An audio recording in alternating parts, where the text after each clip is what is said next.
की तरह छटपट छटपट छटपटाते हुए जीवन का नाम बुढ़ापा है कि नहीं? बूढ़े लोग किसी को तो बुढ़ापा कर।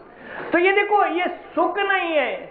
छेके में कोई जाता है, कल एक छेका था, माता जी इसकी बात कर रहे थे, थोड़े से खाने पीने की बढ़िया बढ़िया सामग्रियां। 5 दिन 6 दिन पहले जिस आयोजन में मैं गया, मैंने तो नहीं कुछ ग्रहण किया भोजन, लेकिन सुना 1100 रुपये प्लेट का भोजन था। बताओ, 1100 रुपये एक थाली पर खर्च करते तो क्या हो जाता है?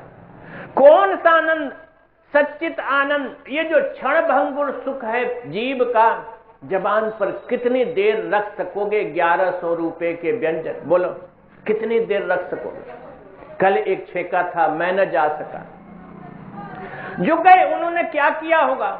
थोड़ा सा रंग, थोड़ा सा रोशनी, थोड़ा सा फूलों की सजावट, थोड़े से बिजली की जगर मगर, और उसके बाद भोजन, 4 6 10 प्रकार के पकवान। क्या खाओगे? थोड़ा मटर, थोड़ा टमाटर, थोड़ा पनीर, और जो खाद्य खाने वाले होंगे थोड़ा सा मांस खा लेंगे, और क्या करोगे? मेरा ये आनंद है जीवन का। इसलिए हिंदुस्तान ने याद दिलाया कि ये जो संसार है सरक रहा है। और देखो, सरकना शब्द कहां से आया? वो सरकना शब्द, जब भी सरकना याद आएगा, सर्प याद आएगा जो सरकता है। तो जब संसार की याद करोगे तुम, तो हिंदुस्तान ने शब्द गढ़ा उसके लिए, सर्प से आने वाला शब्द। सर्प जिस धातु से, सर धातु से बना है, उससे संसार बनाया। तो इसलिए कि तुम्हें संसार की याद करते हुए सर्प की याद आए, नाग की याद आए, काल नाग की याद आए।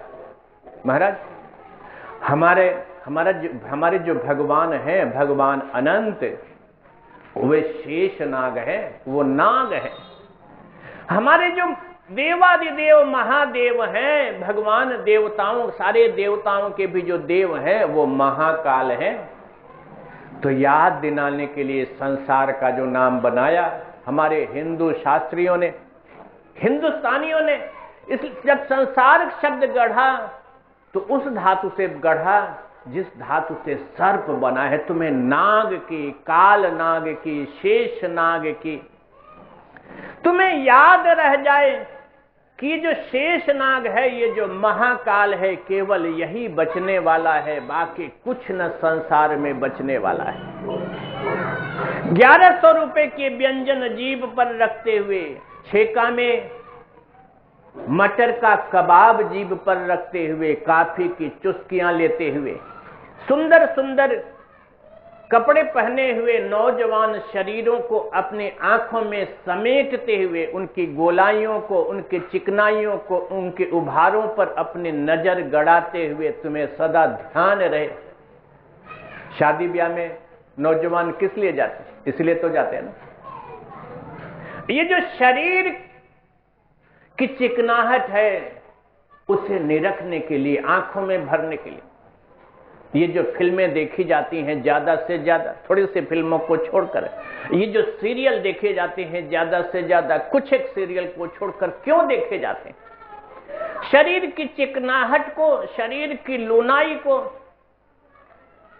जवान शरीर की चमक को, चेहरे के नमक को आंखों में भरने के लिए हिंदुस्तान ने हर क्षण तुम्हारे पीठ पर चाबुक मारा है, याद दिलाया है कि जिस संसार में तो तुम उलझ रहे हो, वो उसी धातु से बना है जिससे सर्प बनता है, जिससे नाग बनता है। काल नाग का स्मरण दिलाने के लिए संसार सर धातु से बना है। ध्यान देना। तो अब मैं तुमसे कहूं, अब बताओ, छेका में जाना जरूर। बेटा पैदा किया है तो छेका तो करना पड़ेगा, बेटी पैदा की है तो शंकर मूर्ति जी की तरह उसके बहु भोज तो देना पड़ेगा, चेयरमैन साहब की तरह बहु भोज तो देना पड़ेगा। लेकिन याद रखना कि ये सब संसार है महाराज। उस महाकाल को याद रखना। जब याद रखोगे तुम ना, तो जीवन का मर्म तुम्हारी आंखों से कभी दूर न होगा। जीवन का मर्म क्या है? जीवन की गवेषणा क्या है? जीवन का लक्ष्य क्या है? जीवन का संधान मूल्य क्या है? सच्चिदानंद तत्व। सत तत्व, चित तत्व, आनंद तत्व। आनंद कौन सी वस्तु देती है? चेहरे की गोराई नहीं, शरीर की गोलाई नहीं, चेहरे का नमक नहीं, कपड़ों की चमक नहीं, आभूषणों की दमक नहीं। आनंद देगा वह जो अमृत है, जो क्षणों में सिमटा नहीं है, क्षणों के पार है, जो कालातीत है, जो समयातीत है।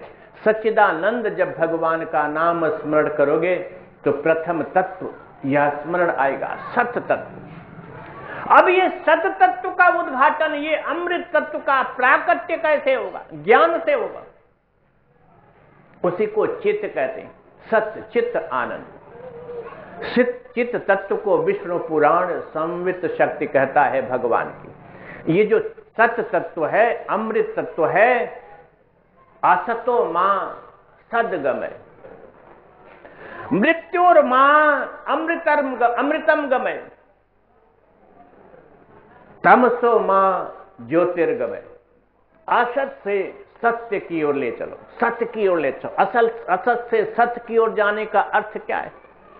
हमारे वेद ने जब ये निर्णय दिया, उद्बोधित किया, तो क्यों कहा असतो मां सदगमय?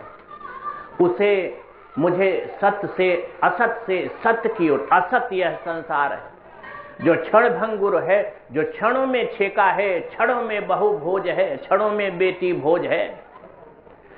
इससे सत्य की ओर चलो, उस तत्व की ओर चलो जो सदा सर्वदा रहने वाला है, जो शाश्वत है, सनातन है, जो मरण धर्मा है नहीं है, जो सदा सर्वदा रहने वाला है, वही तुम्हें आनंद दे सकता है। लेकिन इस सत्य तत्व को जानना कर पड़ता है, उद्घाटित करना पड़ता है। उद्घाटन जिस शक्ति से होता है, जिस चैतन्य शक्ति से होता है, उसे चित्त तत्व कहा। विष्णु पुराण ने उसी को संवित शक्ति कहा। संवित, उसी से वेद बना शब्द, जिससे उसी से विद्या बना शब्द। तो ये जो ज्ञान तत्व है, ऋतेर ज्ञानान्न मुक्ति है, बिना ज्ञान के मुक्ति नहीं।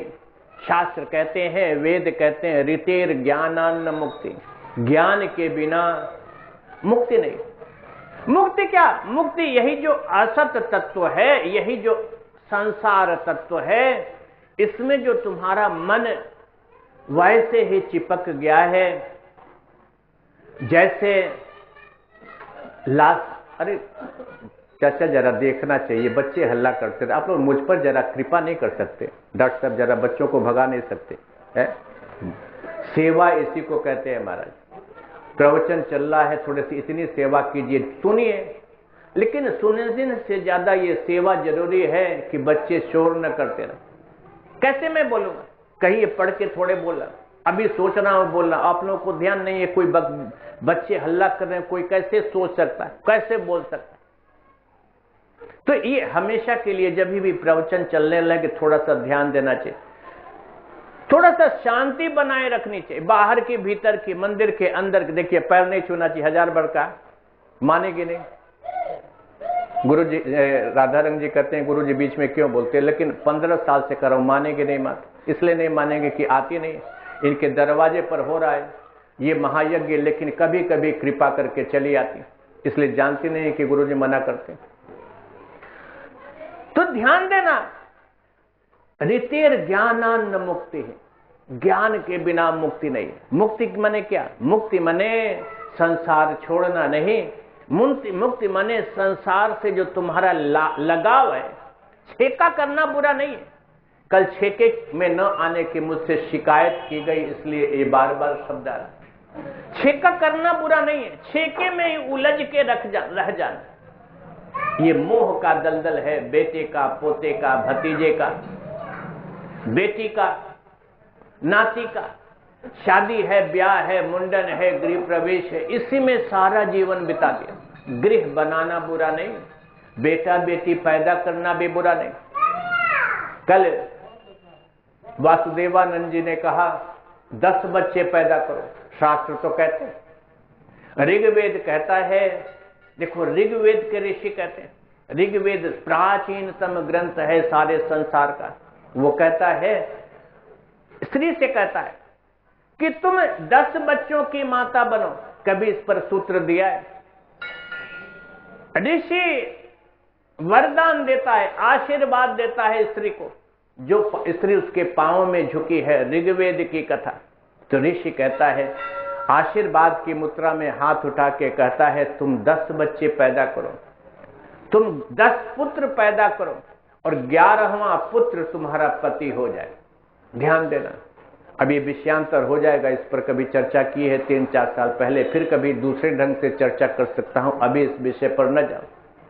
तो बच्चे पैदा करने में बुराई नहीं है। आज तो बच्चों की महिमा है। आने वाले समय में 20 से 30 साल बीतते बीतते हिंदुस्तान आर्थिक रूप से दुनिया की सबसे बड़ी शक्ति बन जाने वाला।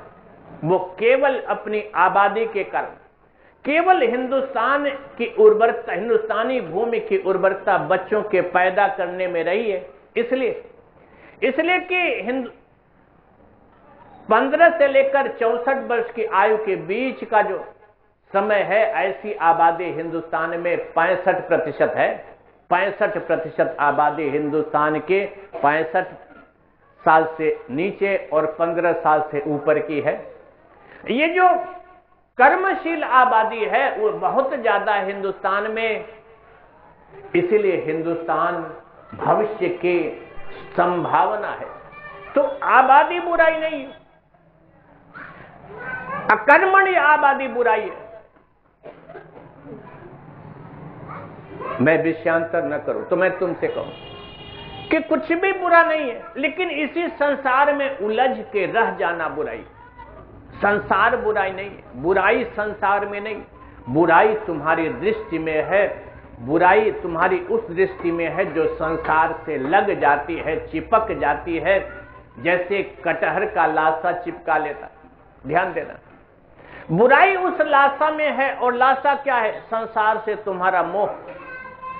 गाड़ी बड़ी हो, एक गाड़ी मेरे पास है तो एक गाड़ी मेरी पत्नी के पास, एक गाड़ी मेरे बेटे के पास, और बेटी में क्या बुराई है? एक गाड़ी उसके पास। एक मकान इस मोहल्ले में दिल्ली के खरीदा है तो दूसरा मकान बंबई में क्यों नहीं होने?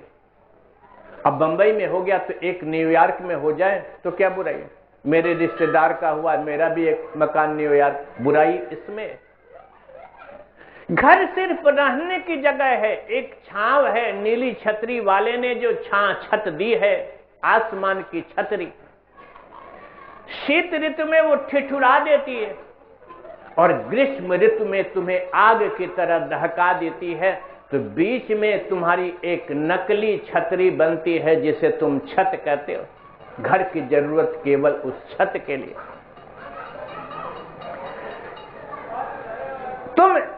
तुम्हारी जिस जमीन पर तुम्हें सोना है, विश्राम करना है, बैठना है, एक जमीन तो भगवान ने पैदा की, लेकिन वो जमीन गंदी भी हो सकती है।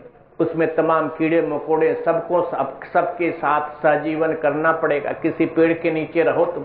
पुराने जमाने में साधु सन्यासी पेड़ों के नीचे विश्राम करते थे, लेकिन ऋषभ देव की तरह उन्हें अभ्यास में रहना पड़ता था कि कीड़े मकोड़ों के साथ, सांपों के साथ, गिलहरियों के साथ, जीव जंतुओं के साथ, चींटी के साथ, माटा के साथ वो जी सके। सब नहीं जी सकते, मैं नहीं जी सकता। तो अगर ऐसा नहीं जी सकते तो तुम्हें घर के फर्श की जरूरत पड़ती है।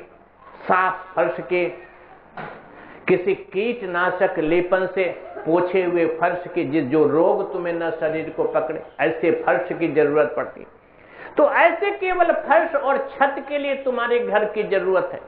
घर को ही, बेटे को ही, बेटी को ही, पोते को ही, पोती को ही, और उनके शादी ब्याह के आयोजनों के लिए ही सारा जीवन होम कर देने को जीवन नहीं करे।